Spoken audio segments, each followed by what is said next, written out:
Okay, we're back and it's Monday and we're doing the news. Let's see what we got going on today.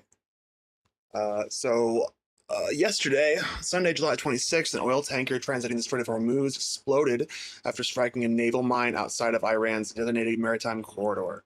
U.S. Central Command confirmed that U.S. Navy forces boarded and disabled the tanker MT Levine for defying blockade directives. Meanwhile, diplomatic talks mediated by Oman made progress toward establishing a regional consortium to oversee transit security. So we'll check some of that out real quick.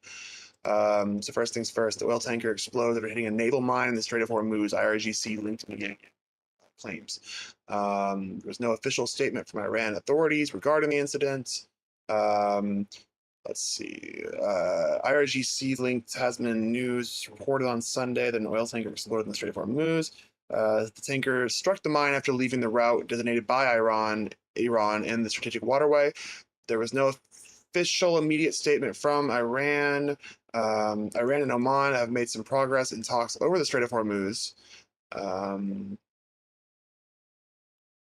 Basically, yeah, so it's just getting messy, and there's no like really good cemented solution right now. But so an oil tanker exploded after hitting a mine. The U.S. Navy boarded and disabled MT Levine oil tanker that I guess was defying their blockade warnings. So the U.S. Navy disabled one or more commercial oil tankers after it repeatedly attempted to breach the American naval blockade of Iran, marking one of the strongest public enforcement actions announced since the U.S. tightened its restrictions against Iran. The interdiction confirmed by U.S. Central Command. U.S. forces are prepared to take direct action against merchant shipping that ignores repeated warnings. So increasing the risks for vessels attempting to reach Iranian ports.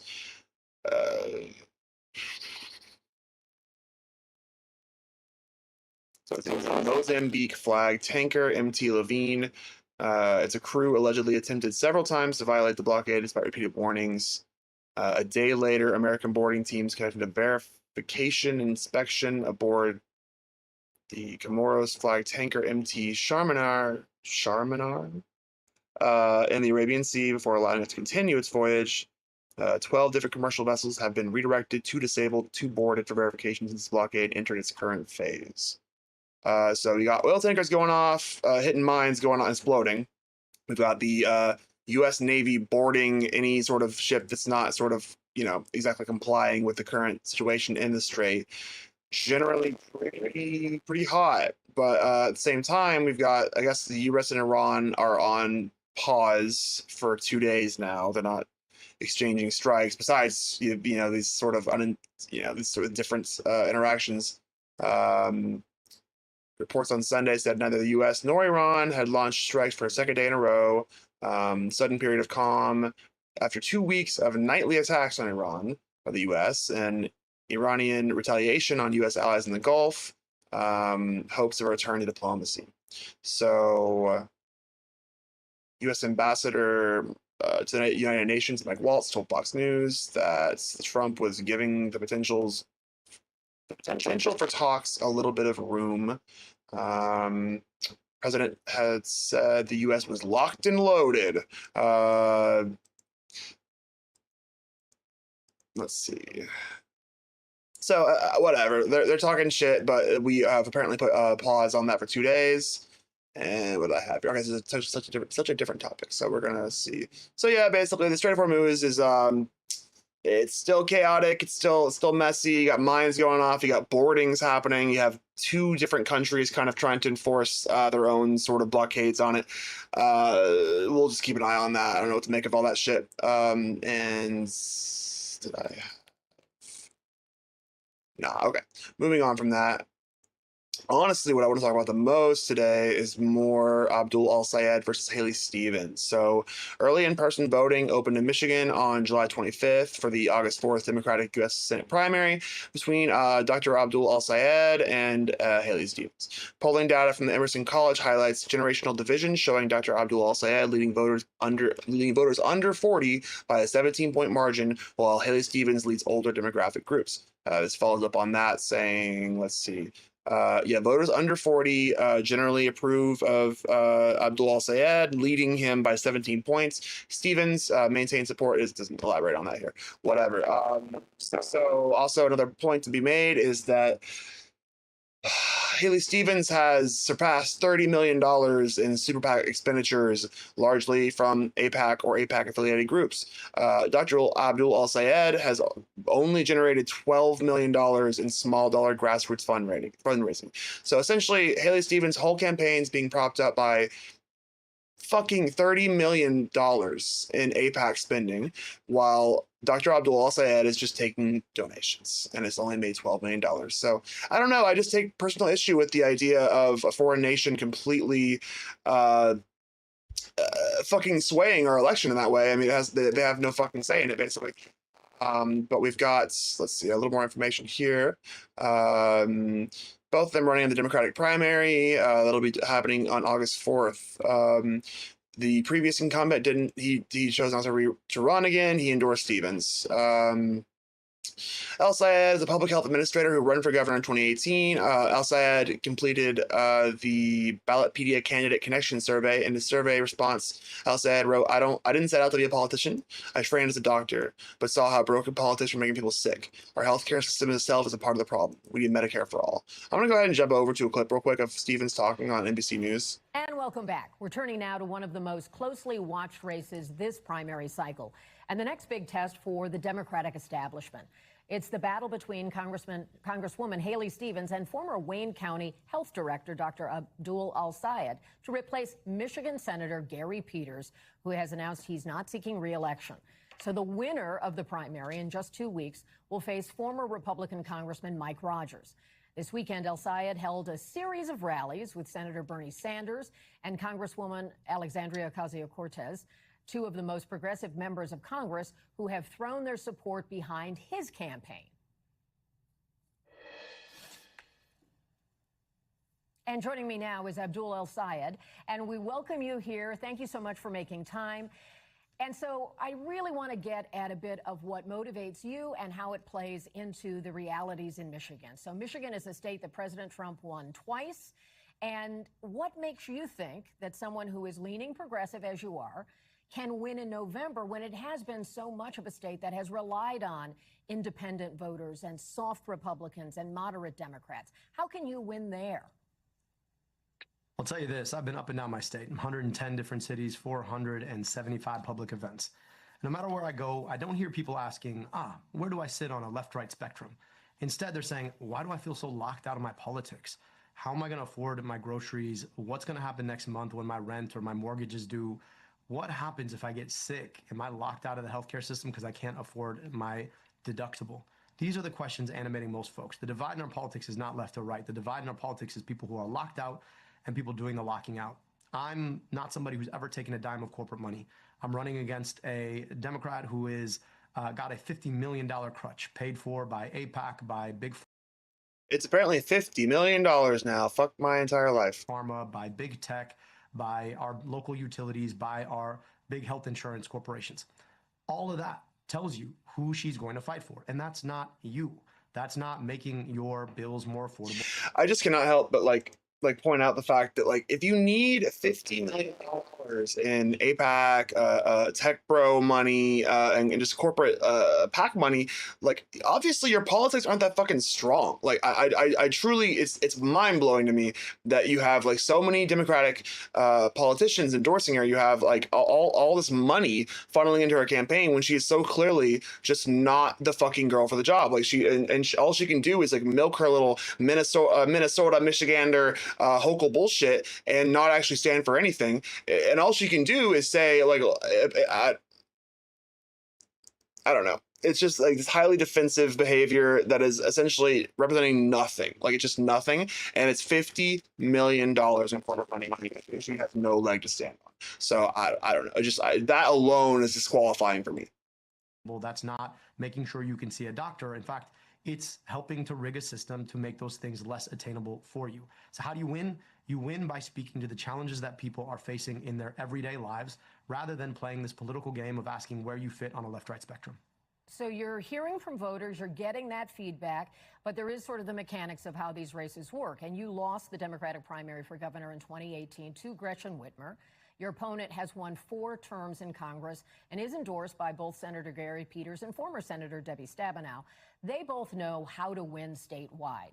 They are choosing your primary opponent. So what is your strategy to appeal to those voters who are more centrist, who are more likely to even give a listen to Republicans in the fall election? Voters want change, and I think nothing says change like having the last 2 senators pick the next one. I just think people are sick and tired of a politics that has locked them out for a very long time. And I think the way you appeal to them is to talk about the challenges that they all face. Right now, gas is what, $4, is down from $5, and it's probably going to go up again because this war doesn't end. The Republican who told you that he was never going to fight another forever war just got us into what feels like a forever war. We're in a situation right now where the guy I'm going to be running against, he has never met a pharma lobbyist he didn't like, voted countless times to raise prescription drug prices, helped to architect the opioid epidemic, and then left our great state to go move to Florida where he made $14 million he really can't explain. You really have to love these like sort of like rich politicians and people with like heavy influence that go into a state, fuck shit up, and then leave the state because they don't even have any loyalty to it in the first place. They're just there to do whatever they want, and they decide that, I don't know, Florida or whatever fucking place is going to just do better for them afterwards. But you've already come there, identified yourself with the state and its politics, made massive changes, and then you just fucking leave. So I think the way that we win is by having an honest conversation about what it looks like to take on the system of politics that has rigged our system for too long. Say what you will about my positions on things like guaranteeing you health care or standing up to corporations or for unions. I think you probably don't want a politician who's taking money from the utility that raised your rates faster than in 46 states over the last 20 years. I think you probably don't want a guy who architected the opioid epidemic and has said nothing about all of the damage he's caused. So I think we win by actually taking the fight to Republicans. Let's talk about some of the platform ideas that you are running on. And I want to tap into something you said at a rally this weekend. Let's play that clip. So it is time for us in this country to stand up and decide that we are no longer going to send unconditional foreign military aid to foreign governments. Not Israel, not Egypt, not Jordan, not Saudi Arabia. I want my tax dollars in Michigan. I imagine that voters that were there liked hearing about tax dollars staying in Michigan, but let's drill down into this a little bit. Are you saying that you would not support foreign aid broadly, or is it just in specific cases? For example, would you rule out foreign aid that goes to other nations, not those ones you specifically mentioned? I said unconditional foreign military aid is what I would rule out, right? And when what it's do you got mean by conditions that? like when we invest in supporting Ukraine against the effort of a would-be dictator trying to violate their territorial sovereignty, that is conditional military aid, conditional on the circumstance in which they are fighting back and protecting and upholding international law.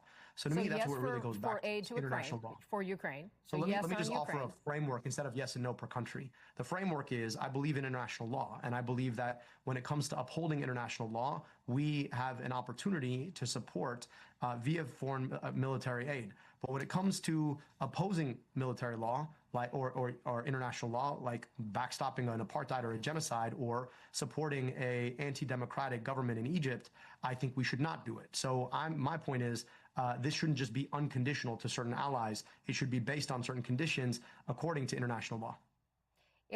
I think it's a really great point. I think he talks about the idea of like conditional and unconditional foreign aid, the idea that we send as much money as we do to Israel and allow them to use their corporate lobbying group to influence our politics and act like they're this like undeniable ally when, as they continue doing what they're doing, it threatens the lives of Jews worldwide. As they continue doing what they're doing, our American dollar is associated with their genocide. You as a taxpayer don't have a say in this. You are complicit with genocide just by being an American. And so many politicians would like you to believe that that's just like, that cannot be changed. But it's like, why is our aid to Israel unconditional? Like, what the fuck are we supporting them in? Then the idea being that they're like a amazing Middle Eastern democracy isn't really valid if they practice apartheid and they use all the money we send them not for defense but to brutalize nearby nations. So I completely agree with Abdul Al-Sayed in that, like, the idea is there's no point at all. There's no good reason whatsoever to offer unconditional military aid to any country. Like it should always be conditional on that you essentially follow what we would consider, democratic rights, or like, just standard like international humanitarian rights. Like it makes no sense at all. And I have broken things. So that's okay. I'll fix it. If we look at foreign aid in another way, things like USAID, where President Trump stopped that organization that provided U.S. support around the world. She's lumping USAID in with his position on military aid to basically say, so you want to cut off money to Israel, would you also want to cut off money to like starving, dying countries? And he already took a moment to say that his position was that there was unconditional and conditional aid. She's trying to lump those two things together cynically to make sure that, like, you can't have one without the other. You can't feed families in Africa and also not give Israel money for bombs. Largely for humanitarian, medical, other kinds of things like fortifying elections elsewhere. Do you support that? Well, look, I'd be the first ever public health official elected to the U.S. Senate. And I know something about epidemics, which is if you stop them where they are, you can prevent them coming to you. And I think it's a smart use of our tax dollars to fight epidemics elsewhere so they don't become epidemics. This is great framing. It puts a socialist like policy in a selfish context. I think a lot of times, like, it's amazing to me the way that like Republicans will lean into things like national security initiatives or like imperialist initiatives that are essentially going to threaten Americans at the end of the day. Whereas like if you go to another country and fucking 9/11 being for instance, like you do something somewhere else that then harms Americans. So what he's talking about here with like preventing diseases in other countries, yeah, like that's a selfish motivation. You should stop other countries from having their epidemics spread so we don't then have to take on the burden in America. In New York City or Detroit or Grand Rapids or Lansing. If you can't get to it by a moral position. And so I think we have an opportunity to be taking on big challenges that are going to end up at our doorstep if we don't, rather than creating big challenges like wars that end up in our doorstep, like the war in Iran. Several physicians have been elected to the Senate, but you're saying public health official because that's a job you held in There hasn't been a Democratic doctor elected to the U.S. Senate since 1969, and I'd be the first ever former public health official elected to the U.S. Senate.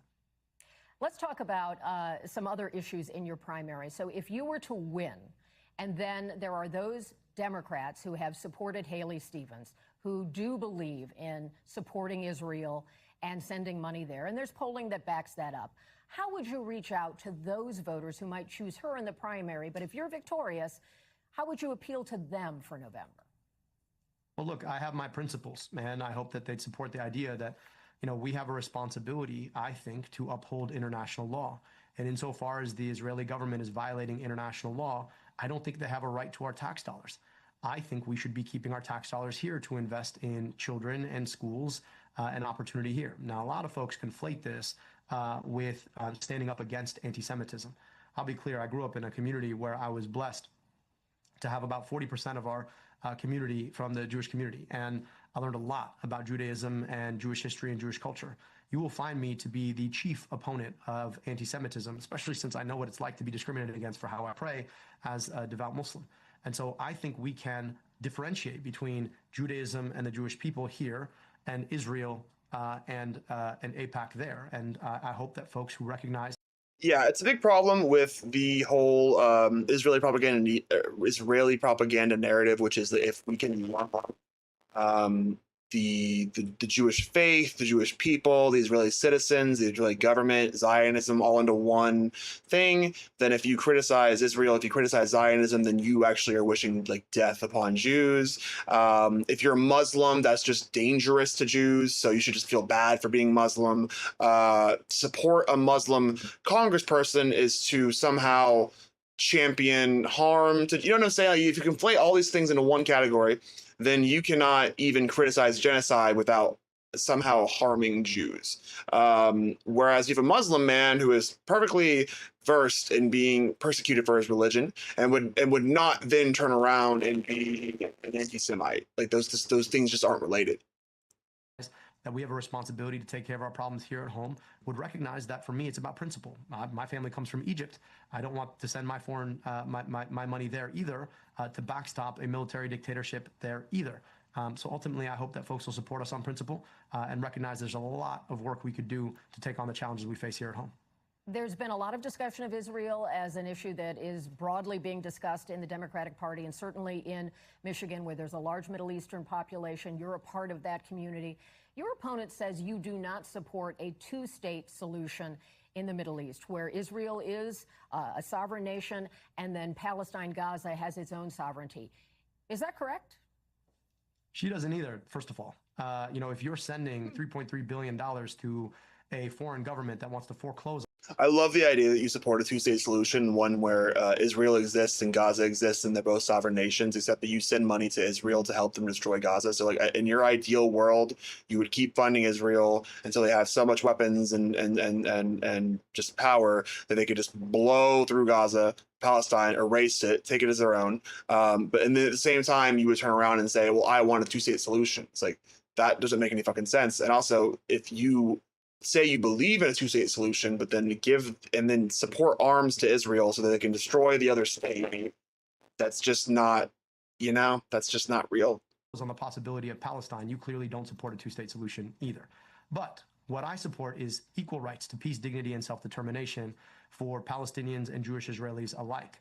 I believe that they ought to be the ultimate arbiters of what the ultimate peace should look like.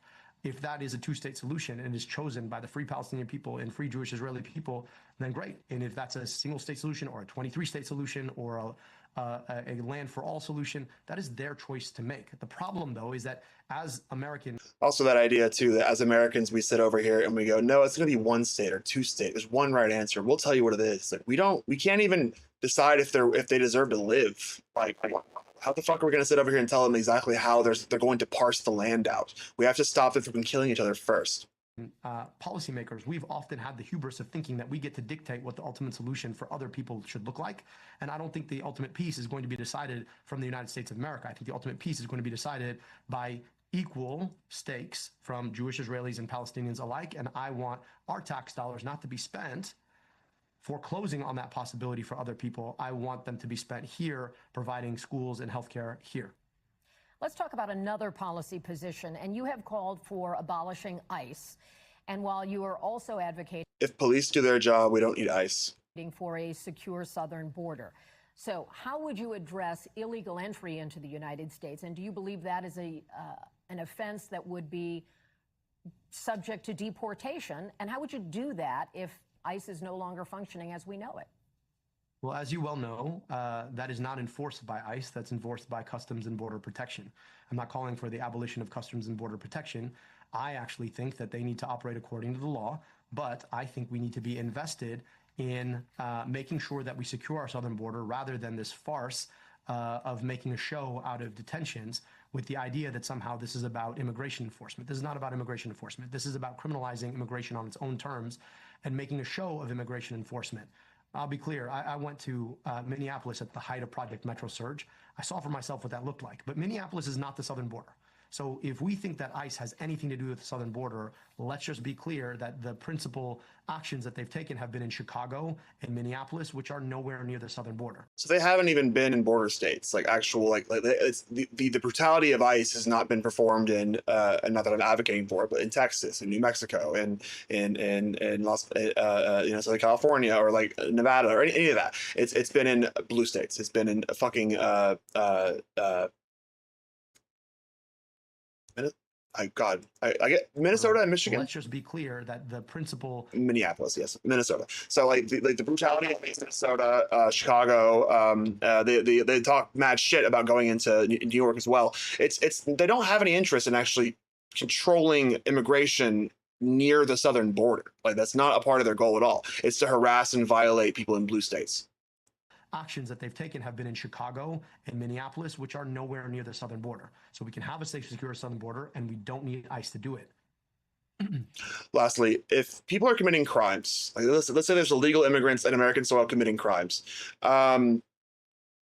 if they're committing crimes, cops deal with that. Like if people are committing crimes, cops do like if a cop sees you committing a crime, he pulls you over, he deals with your ass. If someone thinks you are suspected, if someone thinks you're committing a crime, you call it in, and you're suspected of a crime, cops investigate that. So either either cops do nothing, or y'all just love fascism. I can't tell which one it is.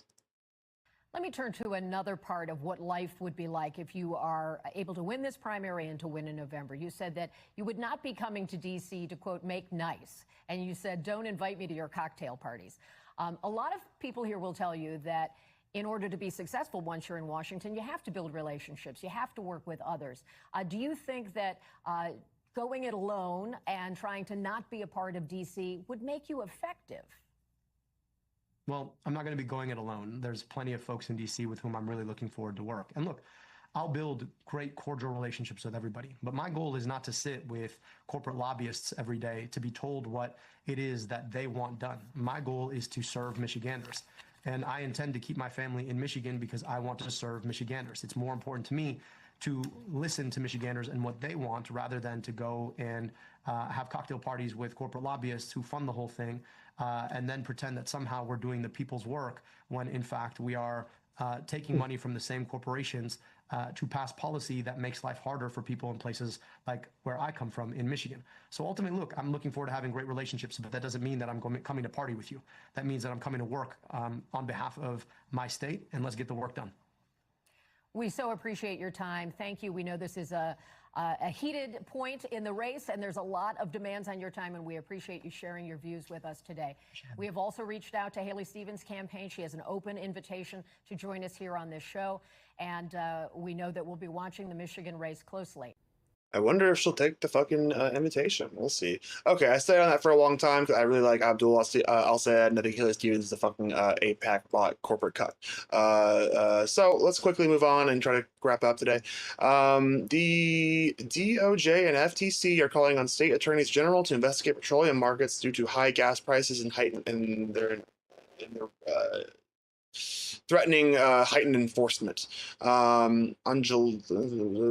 kind of a while ago, honestly. I'm trying to look and see if there's anything up to date. Basically, with the way that like oil and everything is swinging, energy and oil prices are swinging in result of all the changes, the DOJ, the FTC are saying, you guys better not be gouging. Truthfully, I don't fucking know if they're gouging. I don't doubt that major corporations, the ones that control the flow of energy into our country, would gouge you. We had a similar thing happen with COVID, where after COVID happens, essentially, it's like people were paying more anyways. So there was no real need to then lower the prices. It's not like they scaled with actual supply and demand. It scaled with what they realized you're willing to pay. So that is at least part of why we saw just average prices go up after COVID. The same thing could happen with gas, is if they realize that everyone will pay $5 for gas because they have to, then they can just charge you $5 for gas. So I don't know if I trust the DOJ or FTC to actually look into that and make sure it's under control, but you know, we'll see. Okay, moving on. Oh, this is actually, I think this has to do with, hold on. Okay, the Justice Department has established an artificial intelligence litigation task force to challenge certain state laws that it believes interfere with the national policy, which is that the White House has called for a minimally burdensome national framework, stronger cybersecurity, and greater public-private cooperation, and fewer state law barriers to AI innovation. Lovely.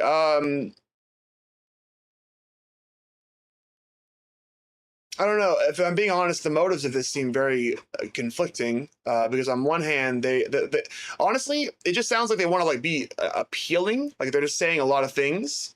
Sorry, here we go. Saying a lot of things. So because we have, I'll read one more time. Minimally burdensome national framework, stronger cybersecurity, greater public-private cooperation, fewer state law barriers to AI innovation.